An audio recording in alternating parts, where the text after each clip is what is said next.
Samantala, ngayon pong araw ginugunita ang ikalimang anibersaryo ng pagkamatay ni dating Pangulong Cory Aquino. At kahit maaga pa, napuno na ho ng mga bulaklak ang puntod ng itinuturing ng marami na ina ng demokrasya sa bansa. May live report si Athena Imperial. Athena? Connie, mistulang hardin nga nahitik sa mga dilaw na bulaklak itong puntod ng mag-asawang Cory at Ninoy Aquino dito sa Manila Memorial Park. Actually, Connie, papalapit pa lang tayo dito sa kanilang musileo ay humahalimuyak na itong mga bulaklak na naka-arrange dito. Madaling araw pa lang, Connie, halos mapuno ng mga bulaklak ang puntod ng mag-asawa. Ito ay bilang paggunita nga para sa ikalimang taong anibersaryo ng pagpanaw ni dating Pangulong Cory. May mga bulaklak na galing sa mga ordinaryong mamamayan at meron ding galing sa mga kaibigan ng mga Aquino. May mga bulaklak dito na galing sa pamilya Binay, Calixto at Sarino.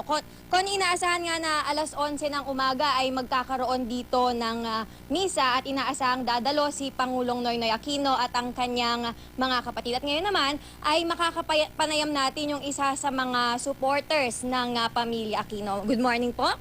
Good morning po, ma'am. Pangalan po natin ay? Ed Mercader po. Anong oras po kayo naghanda para sa pagsadya nyo dito sa puntod? Nagising ako ng alas 4, then nagkape, then after that, 3 kilometers away from here, tumakbo na ako. Jogging po, sir. Nag-jogging para magtirik ng kandila at alalahanin ang panglimang taong kamatayan ng aking iniidolo na si Cory Aquino. Ito po ay taon-taon nyo pong ginagawa mula Opo. Mula po nung matay si Cory, taon-taon po ginagawa ko ito. At lagi po akong dumadalaw dito. May organisasyon po ba tayong kinabibilangan na inaasahan natin yung mga kamiyembro nyo po ay pupunta rin mamaya? Hindi ko lang po sigurado kung pupunta sila dito.